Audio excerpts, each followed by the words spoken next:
आज के समय में प्राइम मिनिस्टर मोदी ना सिर्फ इस देश में मोस्ट फेमस हैं, मोस्ट पॉपुलर लीडर हैं, वो पूरे विश्व में आज बहुत ही ज़्यादा पॉपुलर लीडर हैं। प्राइम मिनिस्टर मोदी जी और होम मिनिस्टर अमित शाह जी ने इस देश में ऐसे ऐसे ऐतिहासिक काम किए हैं जिनकी जितनी सराहना की जाए उतनी कम है। मैं भाजपा किसी मजबूरी में नहीं ज्वाइन कर रही, मैं भाजपा इसलिए ज्वाइन कर रही हूँ क्योंकि मैं दिल से प्राइम मिनिस्टर मोदी जी की लीडरशिप में विश्वास रखती हूँ। कि क्या आपने भाजपा ज्वाइन कर लिया है और आम आदमी पार्टी से रिजाइन कर दिया, और साथ ही क्या वजह क्या रही इस बड़े कदम के पीछे? मैंने आम आदमी पार्टी छोड़ दी है और भाजपा ज्वाइन कर ली है। 2006 से मैं अरविंद केजरीवाल जी के साथ काम कर रही थी। अपना घर छोड़ा, नौकरी छोड़ी, 7 साल झुग्गियों में रही और हर आंदोलन में मैंने उनका साथ दिया। लेकिन अरविंद केजरीवाल जी ने अपने ही घर में मुझे एक गुंडे से बुरी तरीके से पिटवाया। जब मैंने इसके खिलाफ आवाज़ उठाई, FIR दर्ज करने की कोशिश की, तो मुझको डराया गया और धमकाया गया। यहाँ तक कि पिछले 2 साल में अरविंद केजरीवाल जी ने हर संभव दबाव बनवाया मेरे पे कि मैं ये FIR वापस ले लूं। इसके चलते 2 साल में मुझे एक बार भी पार्टी के टाइम से बोलने का संसद में मौका नहीं दिया गया। ये बहुत ही ज़्यादा शर्म की बात है और मैं ये मानती हूँ कि अरविंद केजरीवाल एक निहायती महिला विरोधी इंसान है। आज आम आदमी पार्टी और अरविंद केजरीवाल इस देश में झूठ, भ्रष्टाचार और गुंडागर्दी के लिए जाने जाते हैं। ये लोग सबके सब पंजाब में घुस गए हैं, पंजाब की सरकार को रिमोट कंट्रोल से चला रहे हैं और पंजाब को इन्होंने अपना पर्सनल ATM बना दिया है। सैंड माइनिंग आज पंजाब में चरम सीमा पर है, ड्रग यूजेज चरम सीमा पर है। सब कुछ इनके शय के चलते हो रहा है। पूरा का पूरा भ्रष्टाचार हद से ज़्यादा पंजाब में चल रहा है। एक MLA और मंत्री जो पहले स्कूटर पे भी उनके पास नहीं था, स्कूटर पे आया करते थे, आज वो बड़े घर, बड़ी गाड़ियाँ, बड़े बड़े घोटाले, बड़े बड़े बिजनेसेस में इन्वॉल्व हो गए हैं। और इन सब के बारे में जैसे ही अरविंद केजरीवाल जी के खिलाफ कोई भी कुछ कहता है तो वो तुरंत उसके ऊपर FIR करते हैं, उसको डराते हैं, उसको धमकाते हैं। एक तरफ देश में अरविंद केजरीवाल हैं जो कि भ्रष्टाचार और गुंडागर्दी के लिए जाने जा रहे हैं, और दूसरी तरफ देश में एक निर्णायक लीडरशिप है प्राइम मिनिस्टर मोदी जी की। मैं ये मानती हूँ कि आज के समय में प्राइम मिनिस्टर मोदी ना सिर्फ इस देश में मोस्ट फेमस हैं, मोस्ट पॉपुलर लीडर हैं, वो पूरे विश्व में आज बहुत ही ज़्यादा पॉपुलर लीडर हैं। चाहे वो ऑपरेशन सिंदूर में दुश्मन के घर में घुसकर उसको मारना हो, चाहे वो देश से नक्सलवाद पूरी तरीके से ख़त्म करना हो, चाहे वो ट्रिपल तलाक जैसे सेंसिटिव इश्यूज़ के ऊपर निर्णायक स्टेप्स लेना हो, चाहे वो विमेन रिजर्वेशन बिल जिसका इस देश की महिलाएं सदियों से इंतजार कर रही हैं उसको संसद में लेकर आना हो, प्राइम मिनिस्टर मोदी जी और होम मिनिस्टर अमित शाह जी ने इस देश में ऐसे ऐसे ऐतिहासिक काम किए हैं जिनकी जितनी सराहना की जाए उतनी कम है। मैं भाजपा किसी मजबूरी में नहीं ज्वाइन कर रही, मैं भाजपा इसलिए ज्वाइन कर रही हूँ क्योंकि मैं दिल से प्राइम मिनिस्टर मोदी जी की लीडरशिप में विश्वास रखती हूँ। He is a strong leader and he is a global leader, और उनकी डिप्लोमेसी के चलते आज हमारा देश, जबकि पूरे विश्व में त्राही त्राही मची है, वॉर चल रहा है, बड़ी से बड़ी कंट्रीज़ में क्राइसिस है, आज हमारा देश ना सिर्फ स्टेबल है बल्कि आगे बढ़ रहा है। मैं सभी लोगों से जो कंस्ट्रक्टिव पॉलिटिक्स करना चाहते हैं, देश के लिए काम करना चाहते हैं, अपील करना चाहती हूँ कि वो भी बीजेपी ज्वाइन करें।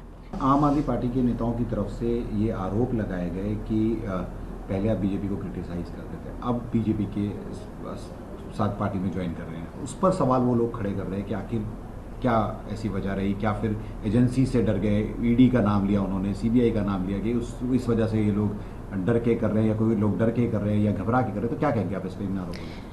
मुझे लगता है कि पूरा देश ये जानता है कि स्वाति मालीवाल किसी से नहीं डरती, और इस देश में कोई ऐसी एजेंसी नहीं बनी जो मेरे को डरा दे। और पहली बात तो मेरे पे इस तरीके के कोई आरोप और केसेस ही नहीं है। दूसरी बात, ये कहना कि कोई किसी के डर के कर रहा है या कोई, ये नहीं है, ये झूठ है। क्योंकि आप ये देखिए कि अरविंद केजरीवाल जी के साथ आज तक कभी भी कोई भी अच्छा इंसान ज़्यादा दिन तक टिक ही नहीं पाया। अरविंद केजरीवाल जी का व्यक्तित्व ही ऐसा है। और दूसरी बात यह है कि वो अब पूरी तरीके से भ्रष्टाचार के अंदर खुद ही लिप्त हैं। वो क्या बात करेंगे, वो किस तरीके के एलिगेशंस किसी के और के ऊपर लगाएंगे, वो पहले खुद की एक्सप्लेनेशन तो दें। जहाँ तक ये कहा जा रहा है कि मैं कोई डर में ऐसा कर रही हूँ, तो आप ये देखिए कि मेरे को तो 2 साल पहले कितनी बुरी तरीके से मारा गया। पूरा देश जानता है कि मेरे साथ क्या क्या हुआ। इसी वजह से वो दिल्ली का इलेक्शन तक हारे, क्योंकि दिल्ली के लोग मुझसे प्यार करते हैं। दिल्ली के लोग कभी नहीं चाहेंगे कि किसी महिला के साथ इस तरीके से गलत हो। लेकिन अरविंद केजरीवाल जी को तो फिर भी मैंने 2 साल दिए कि सुधर जाएंगे, हो सकता है ठीक हो जाएगा ये सिस्टम, क्योंकि मेरी पार्टी थी, मैं चाहती थी कि मैं अपनी पार्टी में रहकर ही काम करूं। लेकिन 2 साल में मैं सिर्फ अकेली महिला सांसद हूं आम आदमी पार्टी की 13 में से, और मुझे एक बार भी बोलने का मौका नहीं दिया। तो ये अरविंद केजरीवाल जी क्या बात करते हैं, किस तरीके की बात करते हैं, ये झूठ बोलते हैं, ये भ्रष्टाचारी हैं। और ये पार्टी अब ख़त्म है, पूरी तरीके से टूट रही है और अंदर से टूट रही है, और इसमें कोई बाहर का इंसान इन्वॉल्व नहीं है किसी को तोड़ने में। ये अरविंद केजरीवाल जी उस लड़की को जो 2006 से इनके साथ काम कर रही है, झुग्गी में रही है, 7 साल दिल्ली की झुग्गियों के अंदर रही हूँ, मैं अपना घर छोड़ दिया। ऐसी लड़की को भी जब ये बुला के पीट सकते हैं, तो आप खुद सोच सकते हैं कि इनके साथ कौन काम करेगा। मैम, कुछ शब्दों का प्रयोग किया गया उनकी तरफ से, गद्दार तक कहा गया, क्या कहेंगे? गद्दार वर्ड आपके भाजपा ज्वाइन करने पर, हालांकि पिछले कुछ समय से आपने बताया कि किस तरह से आपके साथ जो हुआ। देखिए, मैं ये मानती हूँ कि अगर कोई गद्दार है तो वो अरविंद केजरीवाल हैं। जब वो शुरू करा था उन्होंने आंदोलन, तो वो एक फटी हुई पैंट पहनते थे, वो एक 2 रुपए का पेन यूज़ करते थे, वो बिल्कुल खटारा गाड़ी में घूमते थे, और हम सब इंस्पायर होते थे और हमें लगता था कि भाई ये इंसान देश में बदलाव लेकर आएगा। आंदोलन में कितने बड़े बड़े मीठे मीठे सपने उन्होंने पूरे देश को दिखाए और पूरा ही देश प्रभावित हुआ।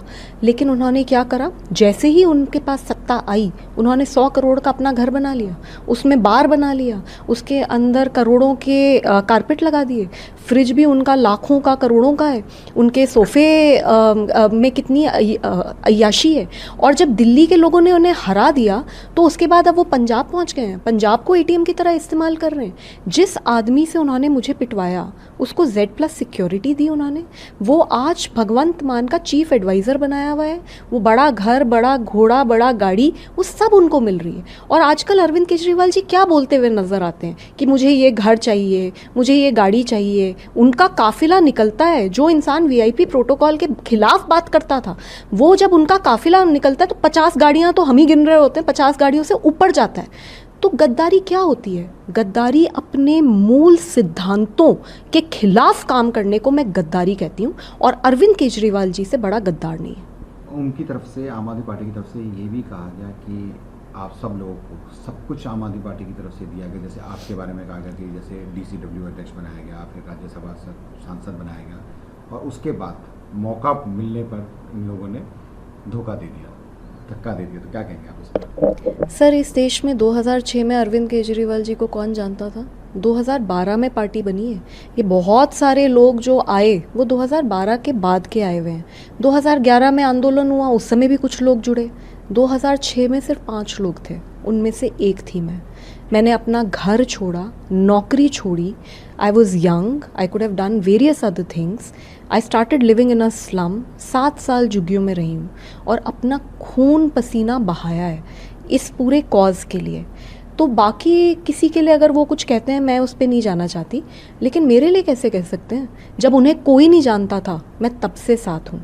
और अगर आज मुझे से इंसान कोई पिटवा कर फिकवाया जाता है और मुझे से इंसान को पार्टी टाइम नहीं देती बोलने के लिए, तो वो कैसे कह सकते हैं कि वो उन्होंने बनाया? ये एटीट्यूड कितना ख़राब एटीट्यूड है कि मैंने बनाया।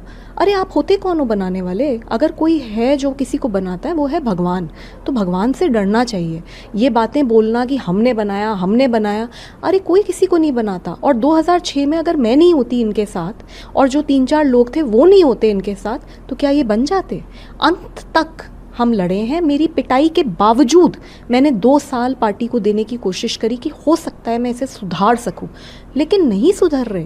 पूरा पार्टी में अरविंद केजरीवाल, उनके पैसे, उनकी अय्याशियाँ और उनकी गुंडागर्दी और उनके भ्रष्टाचार का बोलबाला चल रहा है। कैसे सुधारेंगे? तो इसलिए मैंने BJP ज्वाइन करी है, because I am convinced in the leadership of prime minister Modi. ये भी अब कहा जा रहा है कि जो आपके राज्यसभा सांसद है, इसके लिए अब ये लोग वहाँ पर प्रोसीड करेंगे कि कैंसिल की जाए, चाहे आपकी हो, राघव चड्ढा की हो और बाकी इस तरह से क्या कहेंगे आप? देखिए, मैंने बहुत सोच समझ के निर्णय लिया है। अभी भी विमेन रिजर्वेशन बिल जब आ रहा था तो पार्टी का स्टैंड ये था कि विमेन रिजर्वेशन बिल को सपोर्ट नहीं करेंगे। मुझे लगता है कि मेरे लिए ये बिल्कुल ही बस मतलब हद होती है ना, वो हो गया। ज़िंदगी भर मैंने महिलाओं के लिए काम करा है, ज़िंदगी भर मैंने विमेन रिजर्वेशन के लिए आवाज़ उठाई है, और इनका तो ये स्टैंड था, अगर मैं यही पार्टी में रहती तो मुझे इस पे भी साइन करना पड़ता कि नहीं, विमेन रिजर्वेशन इस देश में नहीं होना चाहिए। तो मैं बहुत कन्विंस्ड हूँ कि आम आदमी पार्टी तो बिल्कुल नहीं, किसी भी हाल में आम आदमी पार्टी नहीं। एंड भाजपा में मैं इसलिए ज्वाइन कर रही हूँ क्योंकि मैं भाजपा की जो वैल्यूज़ हैं और प्राइम मिनिस्टर मोदी जी की जो लीडरशिप है उससे हमेशा से प्रभावित रही हूँ, इसमें कोई शक नहीं है। बीच में भी जब ट्रिपल तलाक की बात हुई थी, प्राइम मिनिस्टर मोदी जी ने ट्रिपल तलाक के खिलाफ कानून लाया था, मेरी पूरी पार्टी ने उसका विरोध किया था अरविंद केजरीवाल जी के कहने पर मैं उसके साथ खड़ी हुई थी। तो 370 जब आया था तब भी पूरी पार्टी ने विरोध किया था, मैं साथ खड़ी हुई थी। तो मैं हमेशा आइडियोलॉजिकली मैंने काम करा है, मैंने हमेशा सही के लिए काम करा है, सही आवाज़ उठाई है, और मैंने कभी गलत का साथ नहीं दिया। तो आगे भी मैं यही करूँगी, मैं सही बात करूँगी, मैं गलत का साथ नहीं दूंगी। और मैं पूरी तरीके से कन्विंस्ड हूँ कि अगर इस देश को कोई आगे लेके जा सकता है तो वो प्राइम मिनिस्टर मोदी जी और होम मिनिस्टर अमित शाह जी हैं, और मैं उनकी गाइडेंस में काम करना चाहती हूँ। इसके लिए मैम की राज्यसभा सीट कुर्बान करनी पड़ जाएगी, जिस तरह से वो लोग बातें कर रहे हैं कि हम लोग पूरा देंगे उसमें, और आपकी सीट जो है वो रद्द करेंगे, आपकी राघव बाकी की। जी, मैंने तो निर्णय ले लिया है, आम आदमी पार्टी मैंने छोड़ दी है, मैंने भाजपा ज्वाइन कर ली है, और जो भी प्रक्रिया है उसके थ्रू ही ज्वाइन करी है। तो पहली बात तो ये हाइपोथेटिकल क्वेश्चन है, इन्हें तो ये रोज़ का इनका काम है कि कन्फ्यूजन फैलाओ, झूठ फैलाओ, ये तो आप भी इतने सालों से काम कर रहे हैं, आप भी जानते हैं। लेकिन अगर फिर भी ऐसा कोई मोमेंट भी आता है कि हाँ भाई अगर कि सीट चली जाएगी तो सीट छोड़ देंगे, लेकिन अब भाजपा के कार्यकर्ता हैं, भाजपा के कार्यकर्ता बन के काम करेंगे। अगर बाकियों की बात की जाए, जिसमें ये कहा गया जैसे डिप्टी राज्यसभा सीट उन्होंने राघव चड्ढा से हटा के दूसरों को दी, और उन्होंने भी, अशोक मलिक साहब ने भी जो है वो छोड़ दिया, ईडी की रेड का उन्होंने हवाला दिया। तो इस तरह से चीज़ें बातें कर रहे हैं कि इस वजह से ये बाकी जितने भी जो लोग हैं वो सब एकजुट होकर पार्टी से हट रहे हैं। क्या कहेंगे आप? देखिए, मैं इसको ऐसे ही देखती हूँ क्योंकि मैं ये इनकी इस तरीके की श्रृंखला काफ़ी सालों से ऑब्जर्व कर रही हूँ। आप प्रशांत भूषण जी को देख लें, आप शांति भूषण जी को देख लें, कुमार विश्वास जी को देख लें, और ऐसे अनगिनत हज़ारों लाखों वॉलंटियर्स हैं जो अरविंद केजरीवाल जी के चलते हुए पार्टी छोड़ के गए हैं। तो मैं तो यही मानती हूँ कि कोई भी अच्छा इंसान अरविंद केजरीवाल जी के साथ लंबे समय तक काम नहीं कर सकता। मैंने अपनी पूरी कोशिश करी, क्योंकि मैं 2006 से थी, तो मैंने अपनी पूरी कोशिश करी कि जितना इस चीज़ को खींचा जा सके, जितना सुधारा जा सके, जितना वहीं रहकर, क्योंकि अपना घर कोई छोड़ के क्यों जाना चाहेगा, जितना वहीं रहकर काम करा जा सके, मैंने करी कोशिश। लेकिन मैं देख रही हूँ कि मैं कुछ यहाँ रहकर कोई काम ही नहीं कर पा रही, और एक तरफ देश इतना आगे बढ़ रहा है और इतना अच्छा काम हो रहा है, तो मैं बिल्कुल डेफिनेटली मैंने ये डिसीजन लिया है कि मैं प्राइम मिनिस्टर मोदी जी के लीडरशिप में काम करूँगी। राज्यसभा हो ना हो, these are immaterial things. Now मैं बीजेपी की कार्यकर्ता हूँ और बीजेपी के कार्यकर्ता के रूप में ही काम करूँगी। वैसे मैम 7 लोगों के नाम आए कि ये पार्टी छोड़ रहे हैं, अब आम आदमी पार्टी के बाकी नेता किस तरह से आप देखती हैं आम आदमी पार्टी को, क्या कहेंगे आप इस बारे में? देखिए, मैं तो ये मान रही हूँ कि पार्टी अंदर से टूट रही है, और कुछ चीज़ें आज आपको दिख रही हैं, कुछ अब आपको आने समय में दिख जाएंगी, और जब वो होगा तब भी लोगों को ऐसे ही ये भ्रमित करेंगे कि अरे किसी और ने तोड़ दिया। कौन आके तोड़ रहा है? कोई इंटरेस्टेड नहीं है तोड़ने में। इस देश में बहुत काम चल रहा है, किसी को इतना समय नहीं है कि आपको आकर तोड़ें। वो तो तब एक बार को समझ सकते थे जब आप अंदर से नहीं टूट रहे होते, आप तो खुद ही टूट रहे हो, सारे टूट रहे हैं। मैं सबके संपर्क में हूँ, कोई ऐसा नहीं है जो अरविंद केजरीवाल से खुश हो। तो जो वो आदमी खुद ही अपने हरकतों से ही लोगों को तोड़ रहा है, तो कोई बाहर का आके क्या तोड़ेगा इन्हें? अभी मैम यही कहा जा रहा है कि बीजेपी के नेताओं की तरफ से कहा कि पंजाब में भी जितने भी विधायक हैं वो भी परेशान है, वो छोड़ सकते हैं पार्टी, हट सकते हैं। तो किस तरह से देखते क्या अगर पंजाब की हालत? पंजाब को ये लोग लूट के खा रहे हैं, और जो भी सच्चा पंजाबी होगा वो किसी भी हाल में इनका साथ नहीं देगा।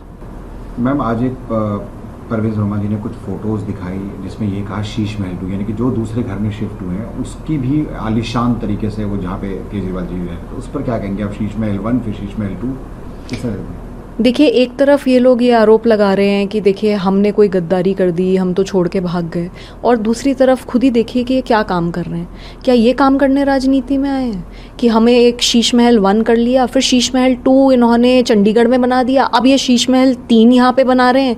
ये क्या चल रहा है? आप राजनीति में हैं, आप आम इंसान के मुद्दे उठाने के लिए जनता ने आपको चुन के भेजा था, और आपने जनता को ही लूटना शुरू कर दिया। ये जो इस तरीके के साजो सामान अपने घर में सरकारी पैसे से आ रहे हैं, ये तो आम टैक्स पेयर्स के पैसे से आ रहे हैं ना, ये लोगों की, गरीब इंसान की कमाई के पैसे से आ रहे हैं। तो इन्हें शर्म नहीं आती इस तरीके से ये शीश महल 1, 2, 3 बना रहे हैं? और यही कारण है जिसकी वजह से लोग इन्हें छोड़ छोड़ के जा रहे हैं। मैं तो आज अपने आप को बहुत हल्का महसूस कर रही हूँ क्योंकि आम आदमी पार्टी मैंने छोड़ दी है।